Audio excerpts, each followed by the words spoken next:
देखो बेटा, electric flux जो तुम लोग पढ़ रहे थे उसमें इलेक्ट्रिक फ्लक्स क्या होता है इतना तो पढ़ चुके थे। अब इलेक्ट्रिक फ्लक्स से संबंधित कुछ कंडीशंस उसमें लगाने हैं कि क्या स्थिति होगी तो क्या प्राप्त होगा। तो इसमें कहा जा रहा है कि जो मैंने बताया था कि किसी भी पृष्ठ के अभिलंबवत विद्युत बल रेखाओं को ही क्या कहते हैं, वैद्युत फ्लक्स कहते हैं। अब इसमें कहा जा रहा है जो प्लेन लिया गया था वो प्लेन कैसा हो, वो प्लेन जो है विद्युत क्षेत्र के अभिलंबवत हो। तो अभिलंबवत की कंडीशन इसमें देखो, ये देखो जो फिगर ए दिख रहा है तुम लोग को, इसमें देख रहे हो कि जो विद्युत बल रेखा है, इसलिए उसमें हम बी की जगह पे इलेक्ट्रिक फील्ड ई को प्रदर्शित किया। यहाँ पे बल रेखाओं को दर्शाया जा रहा है और तुम लोग देख रहे हो ये विद्युत बल रेखाएं, इस फिगर में देखो ये विद्युत बल रेखाएं और ये तल है, ये क्या है, एक दूसरे के अभिलंबवत है। तल और विद्युत बल रेखाएं दोनों एक दूसरे के अभिलंबवत हैं। अब तल पर जो हम एरिया वेक्टर लेंगे, एरिया वेक्टर का क्या होता है, तुम लोग को बताया गया था कि तल के अभिलंबवत बाहर की तरफ जो अभिलंब खींचा गया एरिया वेक्टर ए से, ये सबको दिख रहा है एरिया वेक्टर ए का, देख रहे हो एरिया वेक्टर ए और इलेक्ट्रिक फील्ड ई, इनके बीच में कितना डिग्री बन रहा है, थीटा बराबर 0। ये देखो इसलिए लिखा गया थीटा बराबर 0, क्योंकि इस एरिया वेक्टर ए और ई क्या है, आपस में समांतर, सबको दिख रहा होगा ए और ई कैसे हैं, समांतर लग रहे हैं ना, इसलिए थीटा क्या हो जाएगा 0।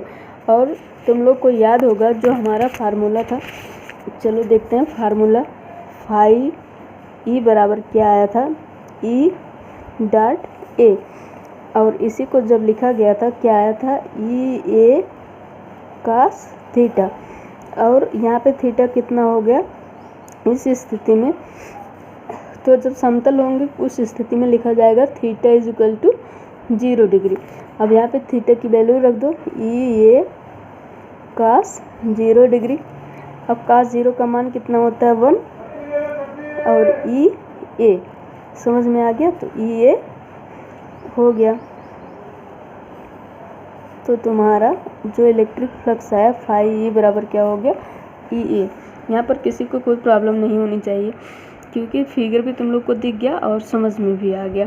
और दूसरी कंडीशन इसमें कही जाती है कि जब हमारा विद्युत बल रेखा और हमारा जो प्लेन लिया जा रहा है दोनों एक दूसरे के समांतर हो, इस चीज़ को हम तुम लोग को यहाँ पे दिखा दे रहे हैं। देखो बेटा, यहाँ पे कंसिडर करो कि ये क्या हो गई, विद्युत बल रेखाएं हो गई जिसको विद्युत क्षेत्र पॉजिटिव से नेगेटिव, ठीक, और ये तुम्हारा सपोज करो हो गया प्लेन। अब देखो दोनों कैसे हैं, समांतर, कोई दिक्कत नहीं। अब इस प्लेन पर खींचा गया जो एरिया वेक्टर है ये क्या होगा, परपेंडिकुलर बाहर की तरफ। तो तुम लोग खुद देखो कि ये एरिया वेक्टर जो हमारा ए कैप है, एरिया वेक्टर ए कैप और विद्युत बल रेखा, इनके बीच का कितना डिग्री कोण बन रहा है 90। तो ये कंडीशन सबको समझ में आ गई होगी कि थीटा कितना हो जाएगा 90। कब होगा, जब हमारा प्लेन समतल तथा विद्युत क्षेत्र परस्पर समांतर होंगे, उस स्थिति में थीटा 90 हो जाएगी। इसको लिख लेते हैं। दूसरी स्थिति में क्या है, जब विद्युत क्षेत्र तथा समतल परस्पर समांतर हों तो,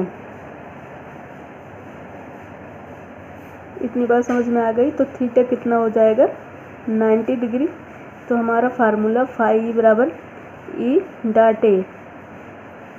तो आप क्या करेंगे, इसको ई डॉट ए तुम्हारा डॉट प्रोडक्ट है तो लिख सकते हैं ई ए कास थीटा, और यहाँ पे थीटा की वैल्यू पुट कर दो ई ए कास 90, और सबको पता है कास 90 कितना होता है, 0 से मल्टीप्लाई हो जाएगा, ये में क्या हो गया 0।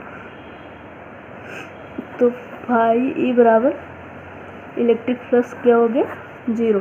तो जब हमारा वैद्युत क्षेत्र तथा तल समांतर होगा उस स्थिति में हमारा फ्लक्स 0 हो जाएगा। ओके बेटा, अभी चलो निकालते हैं dimension and unit. Dimension and unit of electric flux.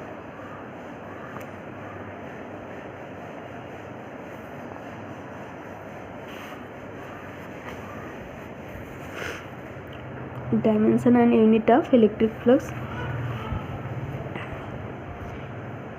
Electric flux इसको हम फाई से डिनोट करें, सबको याद होगा। और ई इंटू ए क्या होता है तुम्हारा इलेक्ट्रिक फ्लक्स का फार्मूला है। तो हमको निकालनी है यूनिट। तो unit of electric field into unit of area. अब ई का निकालने के लिए तुम लोग को फार्मूला याद होना चाहिए, एफ अपान क्यू। ये आपका पता है किलोग्राम मीटर सेकंड की पावर -2 द्रव्यमान गुणे त्वरण बल का। और यहाँ चार्ज है तो यहाँ पे हो जाएगा एम्पियर सेकंड। इसको लिख लेते हैं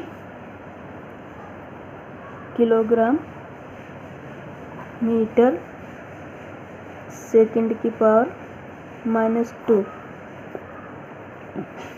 बटा एम्पियर सेकंड इंटू यहाँ पे एरिया के लिए सबको पता है मीटर स्क्वायर हो जाएगा। तो क्या आ गया किलोग्राम मीटर, इस यहाँ पे मीटर स्क्वायर, तो क्या हो जाएगा किलोग्राम मीटर क्यूब।